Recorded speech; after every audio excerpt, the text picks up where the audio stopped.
Coming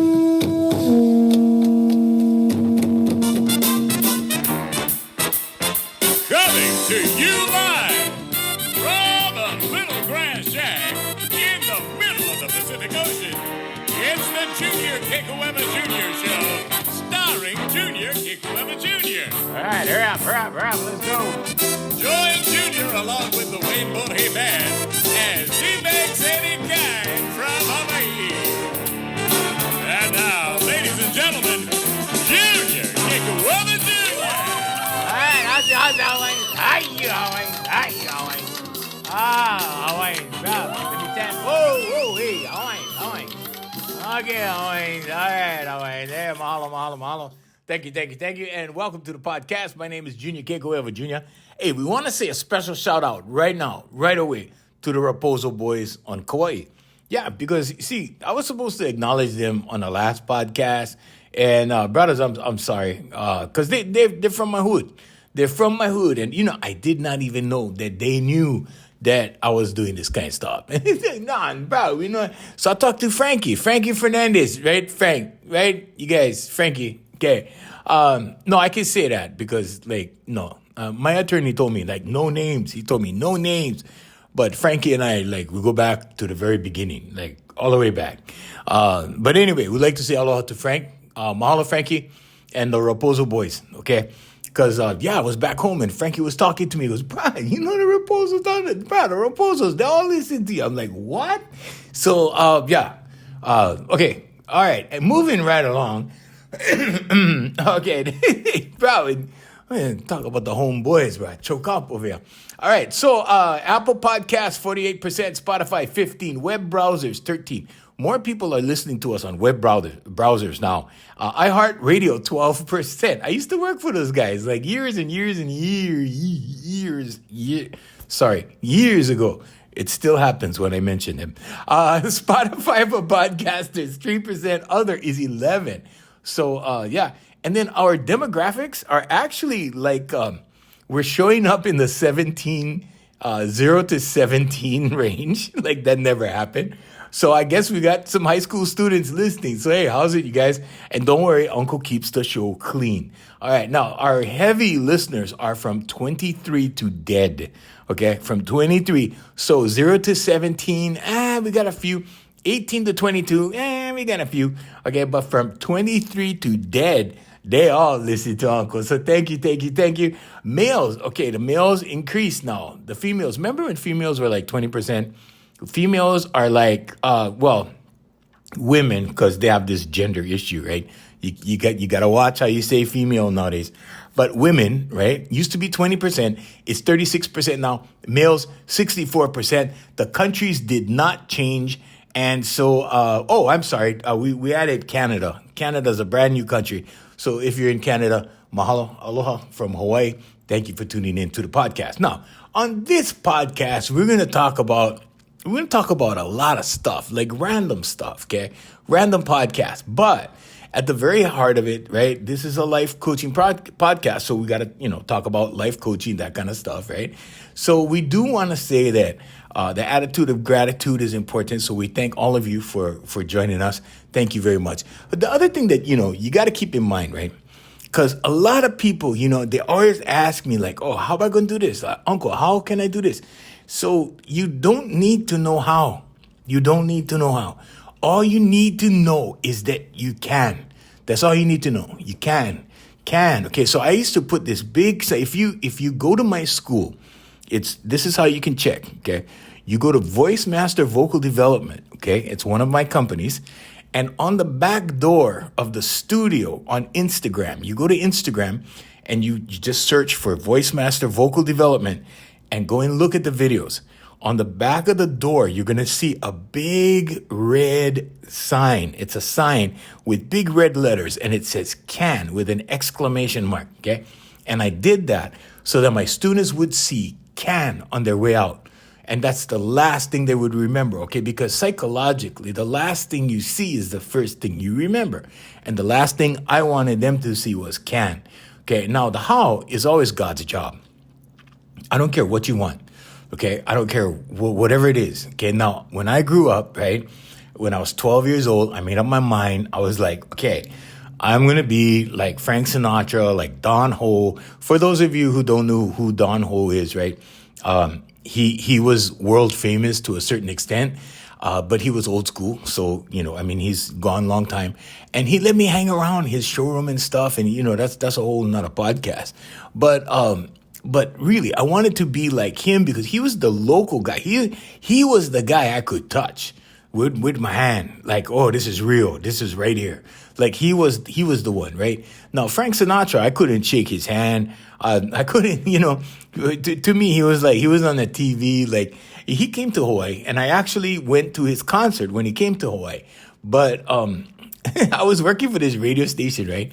And I was sitting way up in the free ticket section, the nosebleed section. Like I was way up.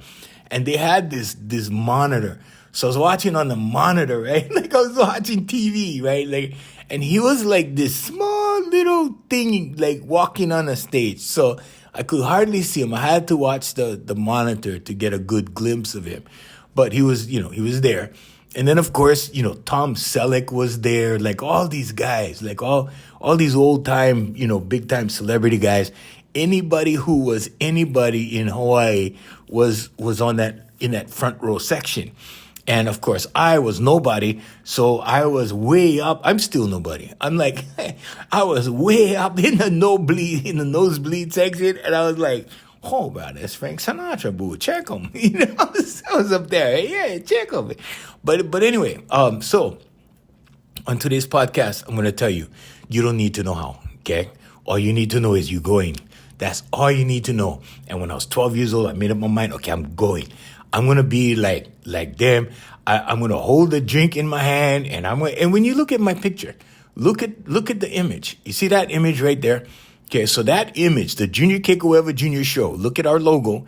Okay, when you see me holding the glass, right, and holding the microphone with a layer around my neck, right, that was the image I had when I was 12. And I just, of course I didn't, imagine myself a grown man, but I just thought, yeah, this is me. I'm going to be like that. And so what happened? This is a gradual process. What happened? Now, you got to fake it to make it, okay? Fake it to make it means that you go through the motions. Fake it to make it means if, let's say you wanted to, have a new car, okay? So you got to put it in your head that you're in a new car. So the best thing to do is go to a dealership, okay? You don't have to buy the car. Just go sit in the car because you got to smell the leather. You got to put your hands on the steering wheel. You got to press some buttons, whatever. I'm just saying, right? But you got to do that. You got to experience, because if you don't know the smell of the leather, okay, that's the first thing that I did, right? I remembered the smell of brand new leather, right? When I went in a car. And so the guy, let me test drive the car, whatever. But that's the smell, like right now, today, if I go to the car right now in the garage, okay, and I inhale deeply, I get new car smell. Now, the only thing that stopped me was the false belief, and I'm going to say it again, false belief that you have to buy a good used car. Okay, these people are suffering from limited thinking. People that think like that, right?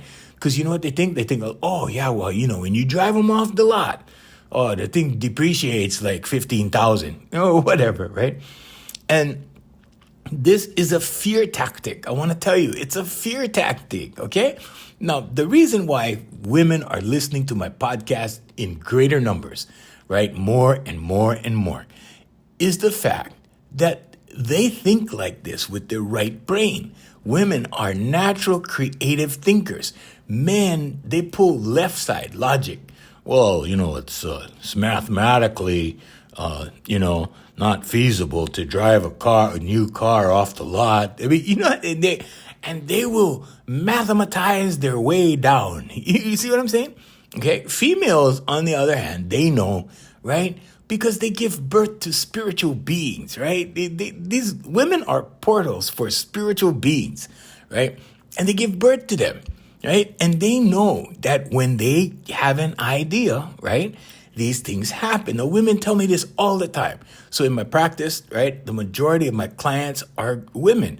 And they tell me these things. They tell me, I just had this idea, and I don't know how it happened, but there it was, boom, like right there. And and I go, yeah, I know. Because we manifest things, right? Now, women know this. The majority of women know this. The women that have problems manifesting are women that are not centered in their head. Okay, these are women that fluctuate between thoughts. Okay, because women can multitask. Now, the good thing about women, okay, girls, I'm going to talk about you for a little bit. Okay, the good thing about women, they multitask, and they multitask because they do it naturally because they're engineered to have children. Okay, that's why they're designed. Because of children. So they're designed that way. They multitask. So they can have like 3 thoughts, right? And with those 3 thoughts, right, they can manifest stuff, which each thought, like simultaneously. So women tend to manifest huge. When you see a couple, right? Because I've known several of these women, and they started out with nothing with their husband. Like they started with 0. Right. And they just, and you hear the same story. Oh, it was just me and him, and he did all the manual work. He did that. And I did the books, and I did the office. And then pretty soon we could hire a girl, and then we hired another girl, and then then we grew. And then pretty soon they were making like $3 to $5 million a year. You see what I'm saying? And this is a small company that just grew. Okay. Now, the woman is the one, that does all this manifesting. The guy is usually the guy who like works on the process. Okay. Because the process does not take, multitasking. Processes are, okay, we would do this step, then this step, then this step. That's logic. Okay. Now, women don't think like that. Okay. Women do not think like that. What they do is they get inspired through intuition, right?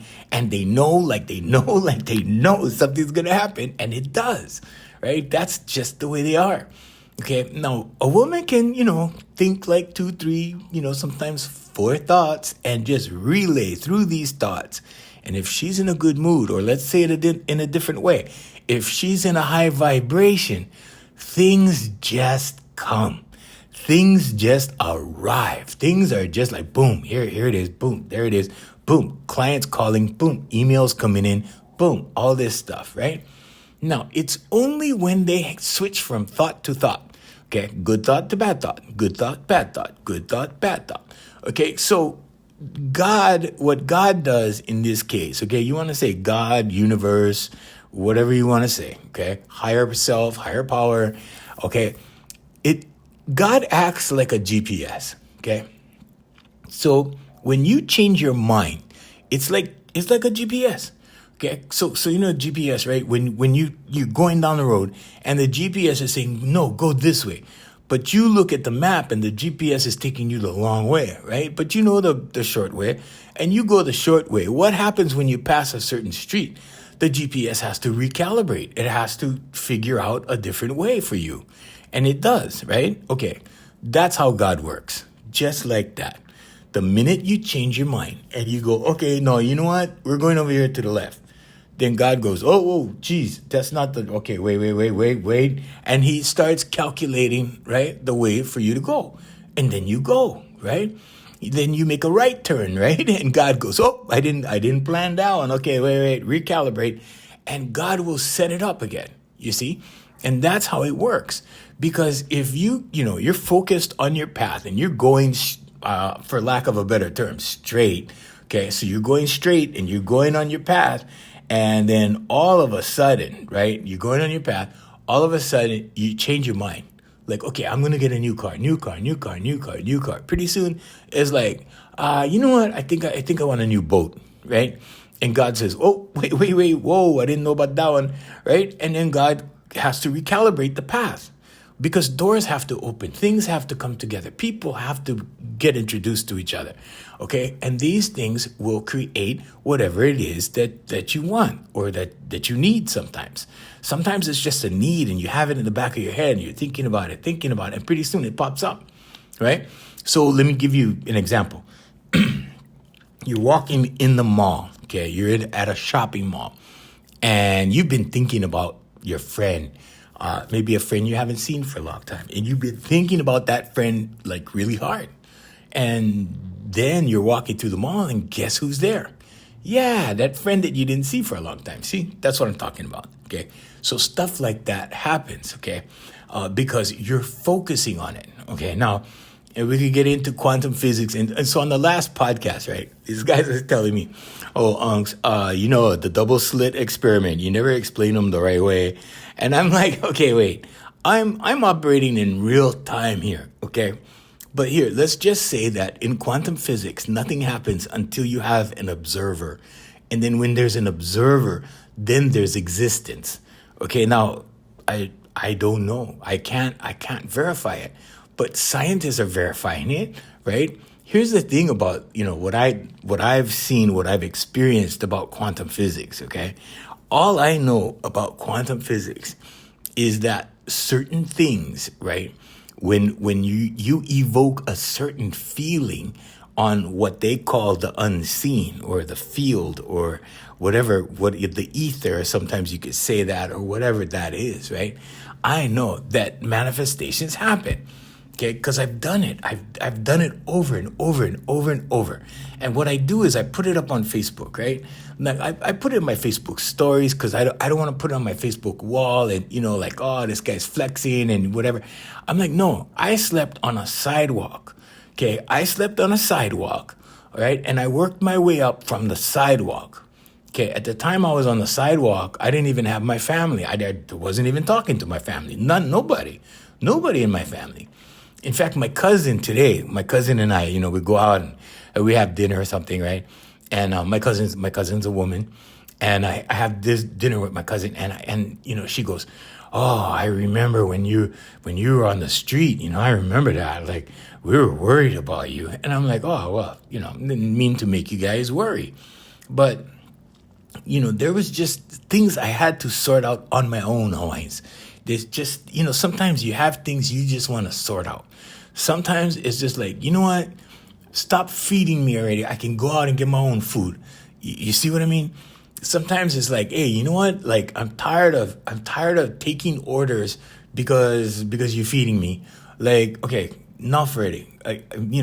There's all kinds of feelings when you're young. Okay, I was like 19, I think I was 20. I was 20 years old, something like that, right? And that's the age where you really want some independence, like independence. And I screwed up a lot of good things with my family that I had going. I had a free apartment. All I had to do was show up at whatever job that I had. I was working security. It was fun. I mean, I was having fun, and I brought a whole bunch of guys home to my apartment and we hung out and, because, I was an only child. So it was nice to have a lot of people around. And boy, did we have a lot of people. Boy, we partied like it was 1999 and it was only 1980. And so, but anyway, what I'm trying to say is you don't need to know how things are going to happen. Okay. Hawaiians, you don't need to know how. You just need to know that in your heart, okay, number one, you're on the journey, okay? And number two, you know where the journey is going to end up, okay? Now, I'm on a journey right now. Okay? So my business partner died in 2015, right? And we were on a journey, okay? Now, we didn't plan for the journey to end that way, okay? The way it did, and he passed away in 2015. So I had to rebuild everything, like just from the ground floor. But you know what? I slept on a sidewalk, okay? Tomorrow, if everything is gone tomorrow, Hawaiians, okay, I'm good because I slept on a sidewalk, okay? In other words, what I'm really saying, right, in a funny way, is that I know how to build from zero, okay? I know a lot of people, a lot of my friends, they're very wealthy, okay? A lot of them. I play music with this guy. I go to, when I go back home, I play music with him, and he's very wealthy, okay? His whole family is wealthy, right? Now, I'm wondering, like, okay, what if he had to sleep on the street? Like, if he had to sleep on concrete for like 2 months, could he do it? And, I don't know. And you'd be surprised what you can do when you're forced to, right? Because nobody's gonna choose. Nobody in a mansion is gonna go, okay, you know what, I want to go sleep on the street, on concrete, on the sidewalk. No, people not gonna do that. But when your circumstances, right, push you into a situation, you have to deal, you have to adapt, and humans are very, very adaptable, like to anything, okay? And yes, we have street people now. It's a shame that we even have it in the greatest country in the world, right? And we have street people. I mean, we're not even taking care of our own, but yet, yeah, we funneling money, right, all the way across the world to other countries, right? And my own personal opinion, and like I always say, opinions are like okole. Everybody has one. Okay, and or elemu, whichever the case may be. If you're a native Hawaiian, no disrespect intended, but I'm just saying, right? So I'm saying, like, we should take care of our own first, okay? And that's the same thing in Hawaii, okay? Now, this is what you saw with Lahaina, okay? I told you guys was gonna get random stuff today, okay? Lahaina, okay? When Lahaina happened, when the fire happened, okay, or fires happened, okay, you saw local people take care of local people, and we did it like right away. Okay, now here's the thing, though, right? What we saw happen was disgusting, because we saw law enforcement and FEMA people, okay, government agencies and local state government, people that work for the state and the county, right? They were keeping people away. They were actually preventing people from delivering goods to the people that needed help. Okay, we can take care of our own. In Hawaii, we can take care of our own, and we live on islands. Okay, we live on islands. That means, we have neighbors that have boats if we don't have one. I mean, like all that kind of stuff, right? I mean, we have this stuff. So we live on islands. We all go camping. Some of us go hunting, some of us go fishing, some of us, right? We do all these things because we're island people, right? So when something happens and a big emergency happens, right, we are there for each other. It's not about, if I know you or not. No, like, I'm going to help you. What do you need? Here you go. Boom, right? And that's how we do, okay? But I'm just saying, like, in a situation like that in Lahaina, right, people were being forced not to. See, and at a certain point, the local boys said, "Hey, you know what? We don't care. We're gonna take them aid, and we're gonna take them supplies." And they went around the barricades, and they went around everybody, because that's how we do in Hawaii. And so Hawaii is a different kind of animal. Now, the kind of things that I'm seeing going on nationally, I'm like, wow, it's deliberate action to bring down what exists right now. Deliberate actions. Okay, now I don't want to get too heavy in this thing. And sorry, I had to drink water. Every once in a while, always. Okay, but yeah, I don't want to get too heavy into this thing. But I do want to say that you need to observe everything closely. You need to look at everything very, very closely right now. Because we're entering a very delicate time, okay? And this time is not just about Hawaiians. It's not just about Hawaii. It's not just about over here. It's about the United States. It's about everything. It's about the world, okay? There are a lot of people in the world that are at risk. Their freedom is at risk. So what is everybody going to do when there's no America to run to? You ever thought of that? Yeah, that's a good one to think about, right? Everybody's running to America, right? Oh, you guys can do that kind of, oh yeah, we'll go over there. And then they're all coming to America. I look at it like a Trojan horse, right? I'm like, there's no way they can take us down as a militarily, right? There's no way that's going to happen. So they got to do something else, right? Guess what they're doing? Yeah, they're going to flood the place, right? Okay, so I think with that said, I think that's it on that one. But I'm just saying that, you have to watch what's going on.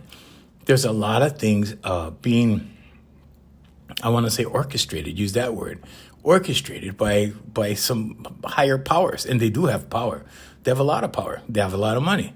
Okay, money is powerful.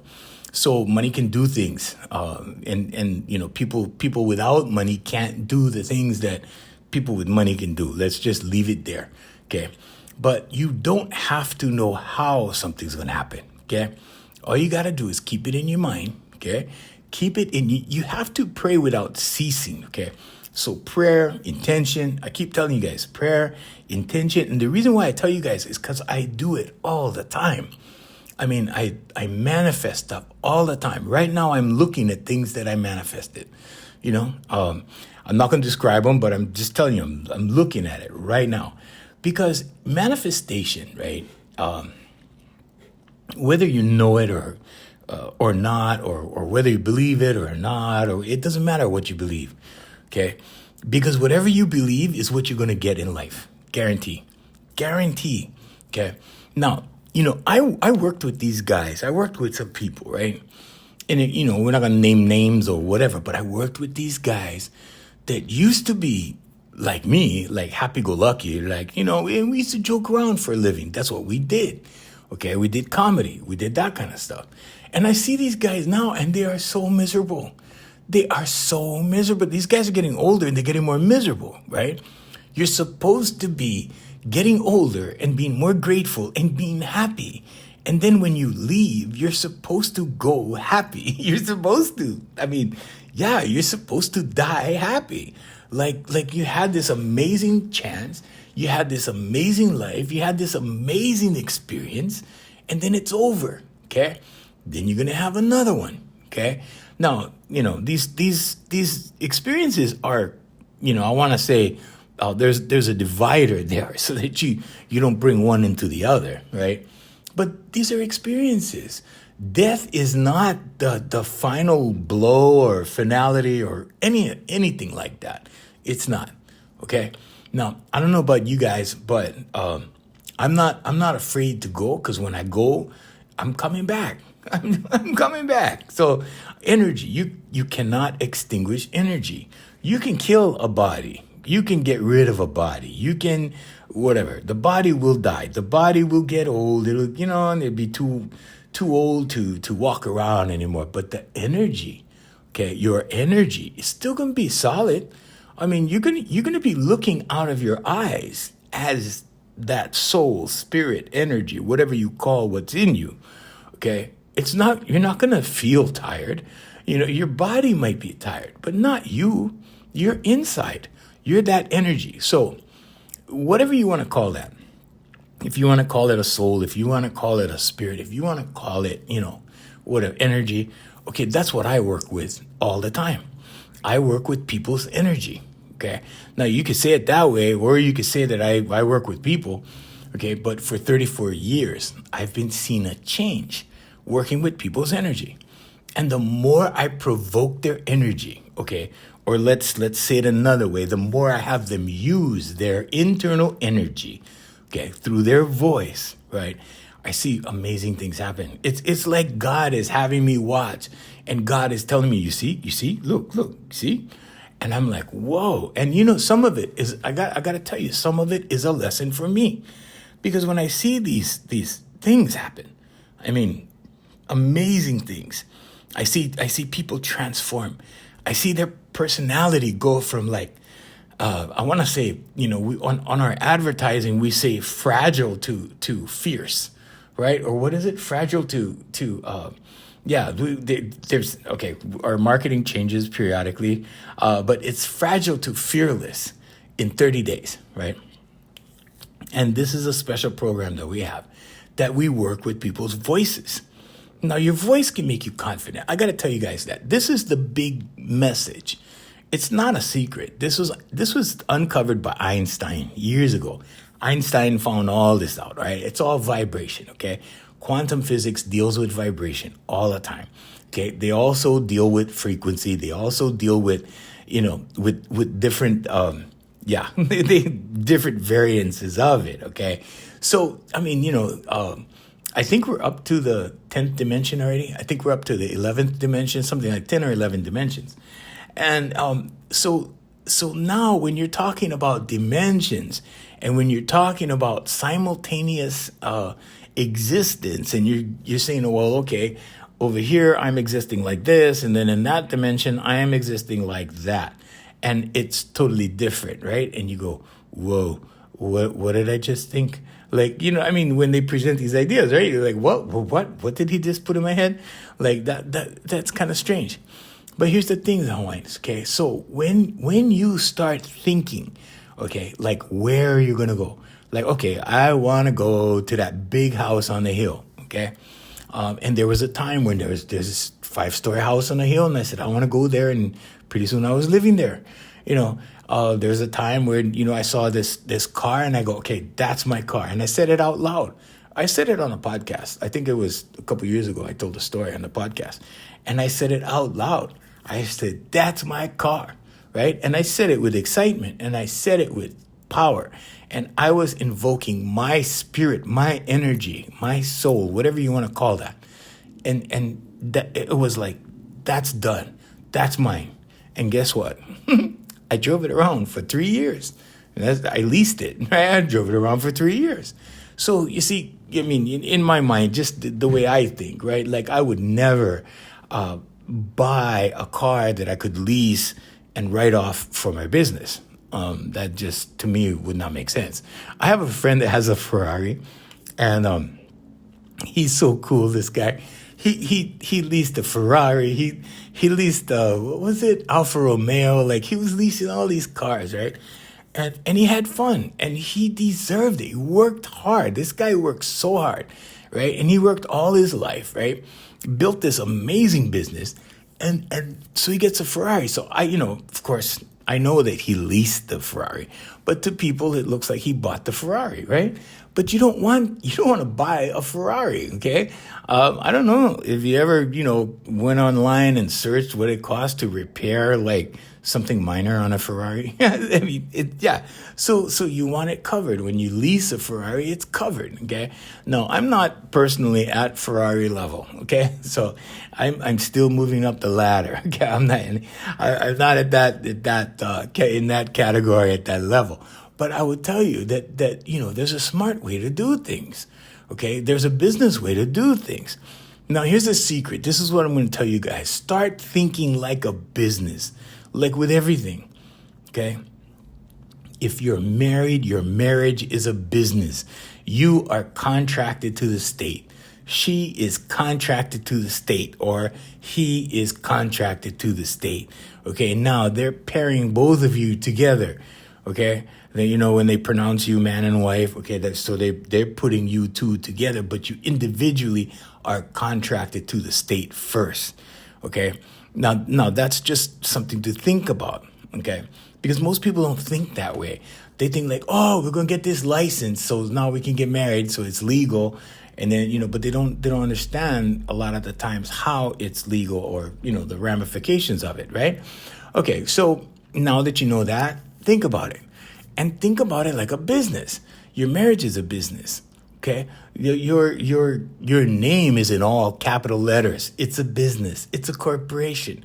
You're a corporation, okay? Now start to go look these things up, okay?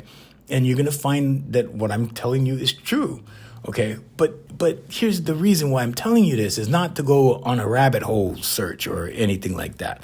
The reason I'm telling you this is when you think of everything as a business, okay, it's easier to understand things.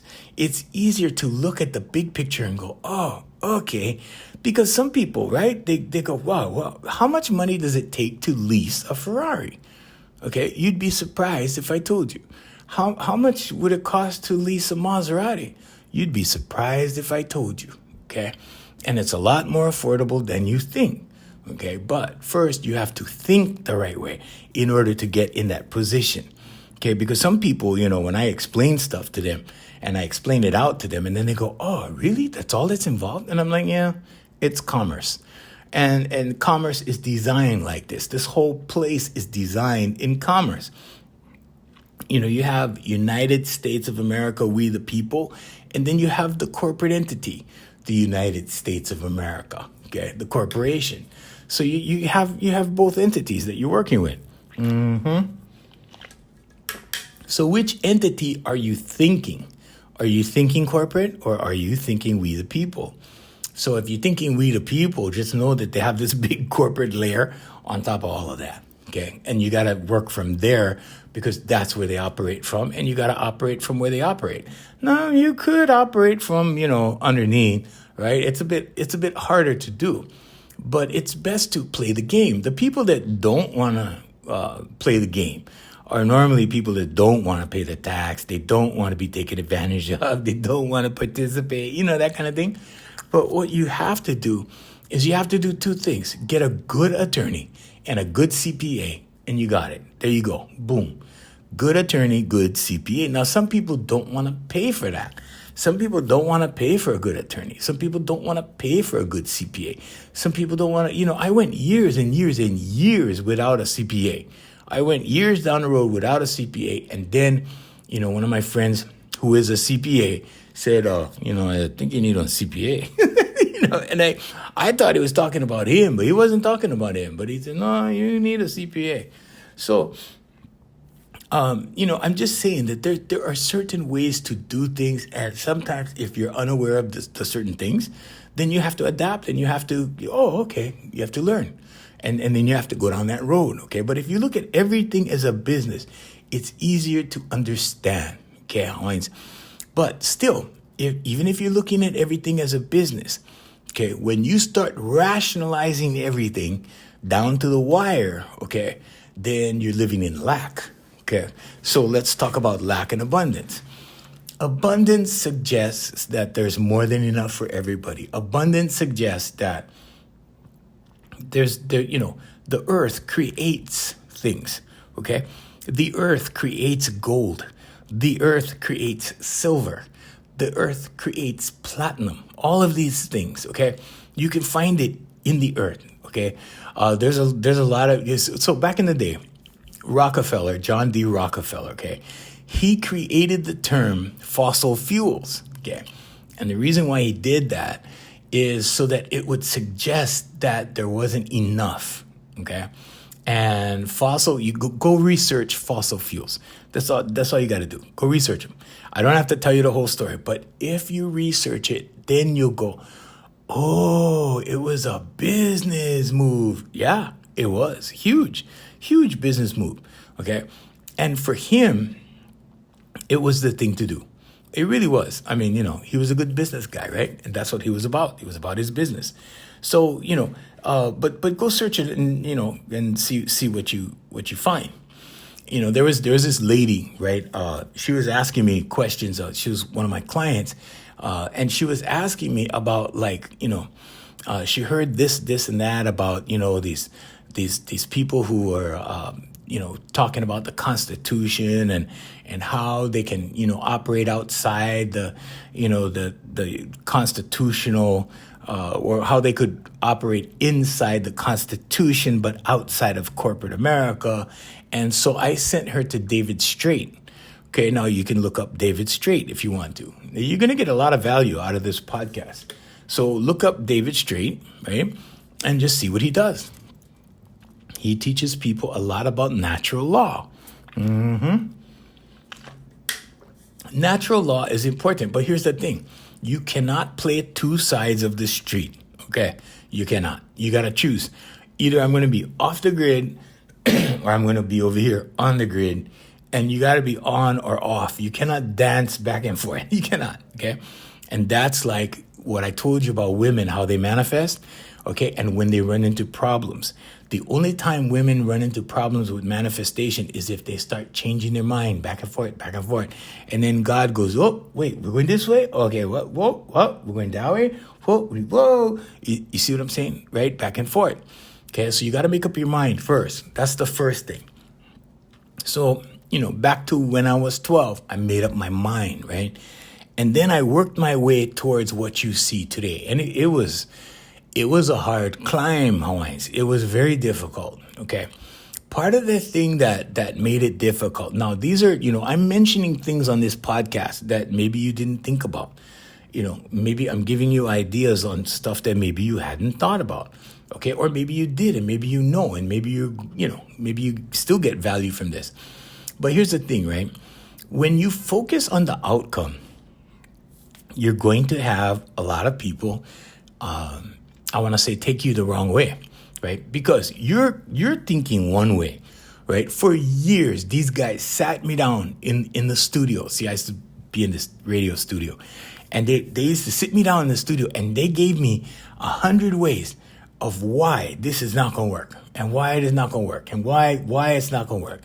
And finally, the final result, right, was when we did the Waikiki show, and I made that happen, and I made it happen from a bedroom in a 4-bedroom house where I focused on the floorboard, and I was imagining that was the people, and we did rehearsals over and over and over and over until I was standing on the stage.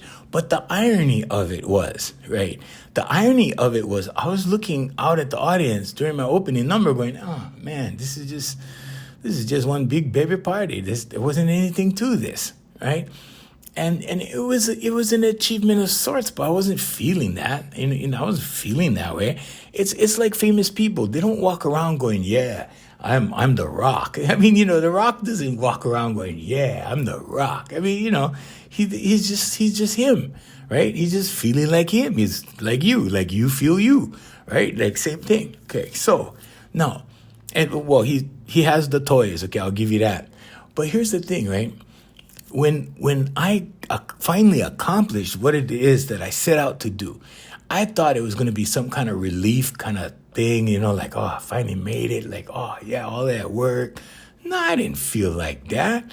And the other thing was the guys that were telling me how it wouldn't work, and how, but there was this one guy, and he would always tell me, like, what to focus on. He was going like, no, you got to narrow your focus. What are you doing? And I go, well, I can do anything. I can do this, I could do that, I could play ukulele, I could play guitar, I could do this, I could do voices, I could do comedy, whatever, ventriloquism. He goes, no. You have to drill it down. You have to define what it is. So what he was really telling me to do was niche down. Like, niche down. Find your niche. Who are you? And I came up with the answer. Because I wanted to be a singer. I didn't necessarily want to be a ventriloquist. I didn't even want to be a guitar player. When I was young, I wanted to be a guitar player because that was the only way I could sing. Because I had to play for myself because nobody was going to pull a guitar for me. You know what I'm saying? Like, I came from a place where the older boys, they all played, right? And they wasn't going to play for back me up. You see what I'm saying, Owen? I wasn't that bad. You know what I'm talking about? So I had to pull my weight, right? And pulling your weight means, hey, you want to sing, you better go learn to play something so you can sing. Otherwise, you could be singing without anything. So, we didn't have karaoke in those days. I remember when I saw karaoke come out, right? It was like in the early 80s. And I saw karaoke come out, and I'm like, whoa, somebody could do a show like just with karaoke. That was my first thought when I first saw karaoke. And I was like, wow, this is really cool. We should have had this when I was a kid, right? I would be doing shows like, hey, mom, bring my karaoke. We're doing show, So, and I did. And I got to tell you, like, I did do shows. I did these stand-up Pidgin English story things, right? And it was like stand-up comedy because I did the whole routine and I did sound effects with my mouth and like everything. And I was 12. And my mom used to take me to these events that I got invited to do the story because these people were just amused at what I did, right? They were just amused. And so, I would go to these Lions Club meetings and, these meetings where these people were. And it was awesome. I mean, you just go to the meeting and, and they'd call me up and I'd do my routine and then I'd leave. So I was like a 12-year-old celebrity, in my hometown, in a small little hometown. But people knew I did that, right? Hey, we heard your Pidgin English story. We heard about that, that kind of thing. So my mom took me, and after a while she got tired. I was the youngest guy to broadcast on my island back home. I was the youngest guy to have a radio show in my day. After I left, they broke the record. I think there was somebody younger, but I don't know. But I was 14, And in my day, I was the youngest person ever to have his own radio show. And of course, it took I want to say it took about an hour to get there. And my mom is the kind of person that had, things to do like clean the house. And my dad, he was working, he was doing stuff. It was a Saturday, and he would go help his friends, build homes and go help his friends do stuff and projects. And my mom would be the one, she'd be home cleaning the house. And then, oh, Mom, can you take me to my show? And that lasted for a little while. I want to say it lasted for about a month, maybe a little less than a month. I think she took me 3 times. And I had this 1-hour show, right? When I was 14, a 1-hour show on the radio. So these things happened in my life because my head was there.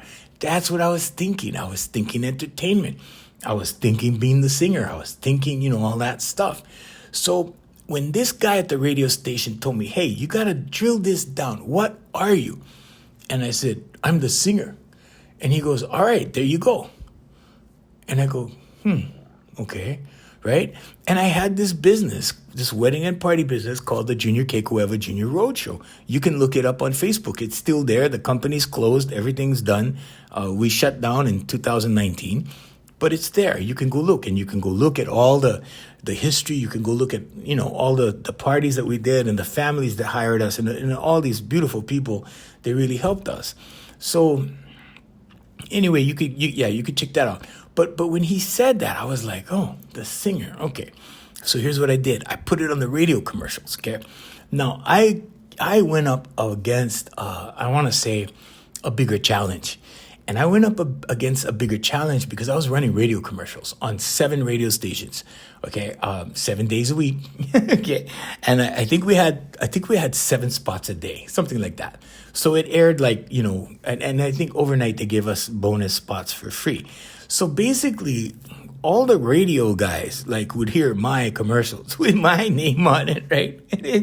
I can't even tell you, Hawaiians. I can't even tell you the kind of professional jealousy that happened. It was crazy. It was off the wall. And so my name would pop up, my commercial would pop up. So in my commercial, I put the singer. So I could actually play you the commercial. I have it here somewhere. But to spare you the agony, I'm just gonna say that my name comes out in the commercial, right? It's like Junior, Kekuewa Junior, right? And then after the second time you hear my name, you hear the singer, because we branded that way, okay? So now that happens. So these commercials keep running, okay? And you're talking about, years. You're talking 15 years of commercials. Okay, but after, I want to say it was about maybe 6 months, maybe, not even a year, not even 1 year after I did that, after I tweaked the ads, right? I called the mayor's office because we needed to get a proclamation signed for one of my clients for my consulting company. So we called the mayor's office, and I talked to this lady. She was a secretary. She was really nice. And she said, who may I say is calling? And I said, Junior Kekuewa Jr. And she said, oh, the singer. And I was like, ooh, that was effective. I was like, yeah, that worked, see? And so what this guy told me, right? And he was smart. He is smart. He's not dead yet. He's smart. And he had me drill down because you can't be too, you cannot do a million things, right? Although I try, right? Because I tell you what, Hawaiians, I have one life, right? And while I'm here, I want to try this. I want to try that. I live one time this way, okay? Because you too, Hawaiians, okay? I mean, I'm an example. And I'm an example of, what you can do if you really want to do. Because a lot of people don't want to. A lot of people just want to, hey, I just want to pull my time, do my 8 hours, I'll pick up my check every 2 weeks, and I'm good, and I'm out, right? Okay, I'm not like that. I'm just not like that. So, I put in, let's see, this morning, for example, I woke up at 1 o'clock in the morning. I came to work. I started working about 1:45. And right now, as we're taping, it's 4:18 p.m. in the afternoon. Okay. I have already been working that many hours. Okay. So, so 15 hours and yeah, whatever, something like that. And I'm not gonna punch out. Okay, I'm not gonna punch my clock until 9 p.m. So that's a day for me. Okay, 1 in the morning, right, till 9 p.m. the next night. Okay, and that's a day for me, Hawaiians. Okay, but in that day, right, I've done various platforms of social media. I've done postings. Like, I can't even tell you. Okay, I do consulting work. I do like this, and right now I'm doing a podcast. Okay, some people look at that and they go, "Bro, that is crazy." I'm like, no, I get to do a podcast. Like, I get to do this. Like, this is something I get to do, right? And then, oh yeah, I get to teach. And then, oh yeah, I get to go, do an interview and put it on social media for that. Like, I get to, do that. Oh yeah, and I get to, go into video production, and then they shoot me, and then they post me up on social media. And like, so all of these things, right? Like, back in the day, it's like I get to go on the radio in the morning. I get to do all this stuff, right? And to me, like, just for me, always, it's not necessary to like drill down, niche down. But I could tell you that it did help. It did help me as far as niching down and stuff. It helped me in the advertising. It helped me with a lot of stuff. And most of all, I think it really I think it really helped in a way that that when I did that, right, I started to appreciate the fact that I was doing the singing part and the singing, and I thought back to when I was 12, and I was like, yeah, bro, you was doing this when you was 12. You was thinking about this when you was 12. Now, I was not thinking of radio when I was 12. I was thinking of radio when I was 14. I was doing radio when I was 14, right? And then I grew up to do radio.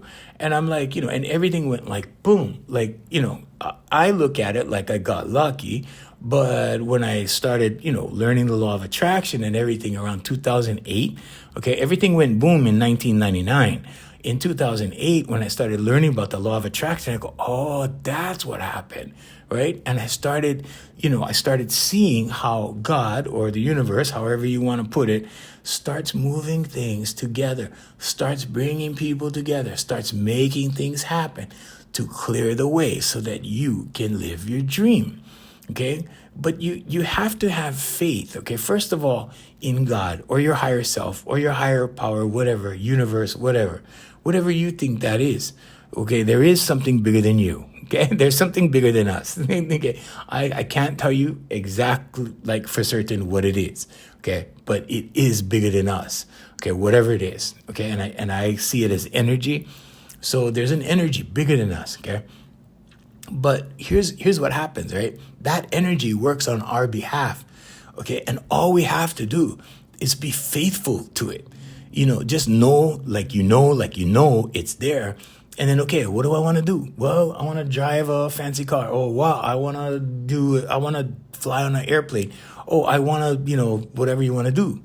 And stick to it and be faithful to that idea and hold it in your mind. And that's why I said early in the podcast, you got to pray without ceasing. So prayer, intention, wishing, it's all the same thing. It invokes the same kind of energy. Okay, now when you put your faith in Jesus Christ, or you put your faith in Allah, or you put your faith in, I don't know, your higher self, whatever you think that is. Okay, I say Father God when I pray. That's what I say. Okay. And I say in Jesus' name. At the end of the prayer, I say in Jesus' name. And I say Father God. And when I'm walking around during the day, I'm saying Father God. I'm saying, thank you, Father God. Thank you, Father God, for the water in the shower. Thank you, Father God. Thank you, Father God. That's what I say. Now, everybody's different. So you do the way you do. Okay? And it's up to you. But if you put your faith in that first, and secondly, in yourself, because you got to know that you can. Till today, I talked to my mom because my dad he's gone. He passed away already. But I talked to my mom, right? And I go, Mom, when I was young, I said, I believed in myself. And she goes, yeah, you sure did. I mean, you thought you were you thought you was all that. And I go, yeah, I still think I'm all that, Mom. I still think that because I have to. I have to think I'm all that because I have to think that I can. Okay. And I'm not saying like I think I'm all that, like I'm better than somebody. I'm just thinking like, yeah, I gotta be about it. I gotta be about what I'm doing. And as long as you're about what you're doing, just like the guitar, the guys that, make those nice guitars, right? They're all about it. The guys that blow glass and make nice artwork and guys that paint, right? They're all about it. They believe in themselves and look what they do, right? Miraculous things. They're not on the planet to make billions of dollars. That's a mirage. Okay. That's a pipe dream. Okay. Let that go. Don't focus on money. You see people with fancy stuff and then you focus on money. That's the distraction. Okay. Money is an energy. You want to focus on two things, Hawaiians. Okay. People you love and things you love. Okay. That's it. That's done right there. Then you're done. Okay. So you love God more than you love yourself. Okay. You love and respect yourself. Secondly. Okay. And then it's just about people you love and things you love. And as long as you figure that part out, as long as you pay attention to the people you love and the things you love, you never go wrong, Hawaiians. Never.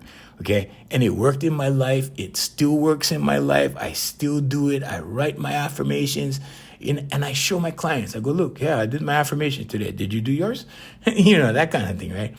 And that's just to keep them motivated. That's just to keep them going. But see, I know stuff. And I'm surrounded by stuff. I'm surrounded by too much stuff sometimes. I look around and I go, wow, man, I got all this stuff I got to take care of. Because it's a blessing and a curse, right? It's a blessing because you receive, okay? Now, on the other end, I give. I can't even tell you how many guitars I've given away. I can't even tell you how many guitars I bought this girl a guitar. One of my students, I bought her a Taylor guitar. It was a student model. It wasn't anything crazy, okay? But it was $1,000. And I bought her a guitar because she actually came to the website and her mom asked if I had scholarships. And when I met this girl, she was so darling. Oh, my God. And she stole my heart. I met her. She stole my heart right there. And I'm like, all right, here you go. I didn't do it right away. It wasn't like that. But down the road, because I started thinking about her. Like, hey, what can I do for this girl? You know what you can do for this girl? You see, I had this voice in my head, in this feeling, this intuition that, you know what you can do for this girl? You can go get her that Taylor guitar. You can get that. You can give her that. That would be a blessing to her. Yeah, and then the more I thought about it, right? Guess what? It manifested. And one day, I said, here's a guitar for you. And she's like, what? Really? And when she opened it, she looked at it, had Taylor on the case, everything, and she looked at it. She was like, she couldn't believe it, right? And that's manifestation. I manifested that whole darn scenario, that whole situation, okay? And you can do it too, Hawaiians, okay? I don't put stuff on my Facebook. If you do go look at my Facebook, it's public. You can go look at it anytime. But if you do look at it and you do see stories with things that, you go, wow, this guy flexing or what? No, I'm actually not flexing. I'm actually going, look, if I can and I slept on the sidewalk, what's your excuse, Hawaiians? Come on, man. You got, I gotta go, Hawaiians. I gotta go.